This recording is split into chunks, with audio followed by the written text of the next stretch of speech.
अभी इस वक्त हम मौजूद हैं दिल्ली के आईटीओ पे, जहाँ पे अभी कुछ घंटे पहले पुलिस और किसानों के बीच में झड़प हुई थी, जिसमें एक किसान की मौत हो गई। इस पर बातचीत करने के लिए हमारे साथ किसान में प्रोटेस्ट कर रहे गुरमीत मौजूद हैं। गुरमीत, ये बताइए क्या हुआ था उस समय जब आप लोग वहाँ गाजीपुर से वहाँ निकले थे, आईटीओ की तरफ आ रहे थे, तो पूरी घटना क्या थी, क्या हुआ था? जी बिल्कुल, मैं आपको बताना चाहूँगा कि जिस तरह से हम लोगों ने गाजीपुर से इधर आने के लिए, दिल्ली की तरफ आने के लिए जैसे ही कूच किया, तो हम लोगों को गाजीपुर से निकलते जो ओवर ब्रिज है, उस ओवर ब्रिज के ऊपर से हमारे साथ मतलब आंसू गैस के गोले दागे गए, रबर बुलेट चलाई गई।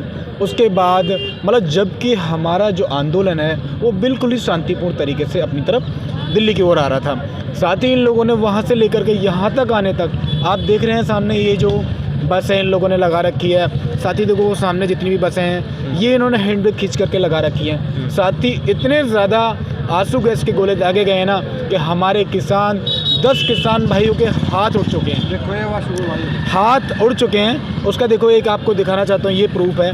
साथ ही मैं आपको बताना चाहूँगा ये भी जो चलाए गए ना, ये भी एक्सपायर चलाए गए हैं। हमारा इतना किसान परेशान है, हम अपने हक़ की बात कर रहे हैं। हम खालिस्तानी नहीं हैं, हम पाकिस्तानी नहीं हैं, हम बांग्लादेशी नहीं हैं, हम टुकड़े टुकड़े गैंग से नहीं हैं। हम इस देश के नागरिक हैं, हम इस देश के किसान हैं, हम इस देश के अन्नदाता हैं। जी, वहीं जैसे कि सरकार का कहना है कि 10 साल तक कोई भी अगर आप गाड़ी वगैरह लेते हैं तो 10 साल के बाद आप उस गाड़ी को, डीजल कार होती है, उसको एक्सपायर कर देती है सरकार। लेकिन वहीं अगर आंसू गैस के गोले एक्सपायर दागे गए हैं तो आप सोच सकते हैं कि कितनी जहरीली गैस उसमें बन सकती है। और एक्सपायर क्योंकि इससे जो है हमारे पास सबूत भी आए हैं कि जो आंसू गैस के गोले दागे गए हैं वो 8 साल पुराने आंसू गैस के गोले हैं। हाँ बिल्कुल, जैसा आपने सही कहा कि 2013 के जो आंसू गैस के गोले दागे गए हैं वो 2013 तक के, उसके कुछ प्रूफ शायद आपको इधर मिल जाएंगे।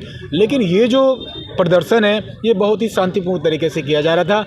किसानों के साथ अपनी बात, अपना हक मांगने के लिए ये प्रोटेस्ट चल रहा था, जिसमें पुलिस के द्वारा, केंद्र सरकार के द्वारा पुलिस के दिए आदेश से हमारे ऊपर अत्याचार किया गया है। गुरमीत, मैं आपसे एक चीज़ पूछना चाहूँगा, आखिर अचानक से ऐसा क्या हुआ जब शांतिपूर्ण तरीके से प्रदर्शन चल रहा था?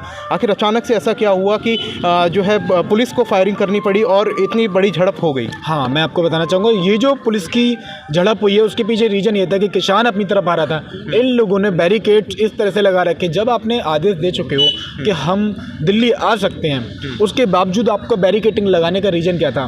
एक एक बैरिकेड नहीं है, यहाँ आप एक एक बैरिकेड देख रहे हैं। अगर शायद आप आगे की ओर चले जाएंगे तो आप देखेंगे 10-10 बैरिकेड एक साथ लगाए गए हैं, 10-10 बैरिकेड एक साथ लगाए गए हैं। तो इसके पीछे रीज़न क्या है? इसके पीछे इन लोगों की मंशा क्या है? क्या अब आप लोगों की क्या मांग है? आगे आप लोग क्या कदम उठाने वाले हैं, क्या सोचा है आपने? जैसे कि एक हमारा भाई शहीद हो गया और ज़िला उधम सिंह नगर से था, तो मैं आपको बताना चाहूँगा जैसे भी है, हम तो छोटे कार्यकर्ता, हम छोटे किसान हैं। जैसे भी आगुओं का मतलब आदेश आएगा उसके आदेश अनुसार हम लोग कार्रवाई करेंगे। बहुत बहुत धन्यवाद। जैसे कि यहाँ पर किसानों का कहना है, साफ तौर पर किसान शांतिपूर्ण तरीके से प्रदर्शन कर रहे थे, लेकिन पुलिस ने जो बैरिकेडिंग कर रखी थी, साथ साथ बैरिकेड्स थे जिसको लेकर के किसान आगे बढ़ना चाहते थे और ये झड़प हो गई। शुभम गुप्ता, 10 न्यूज़, दिल्ली।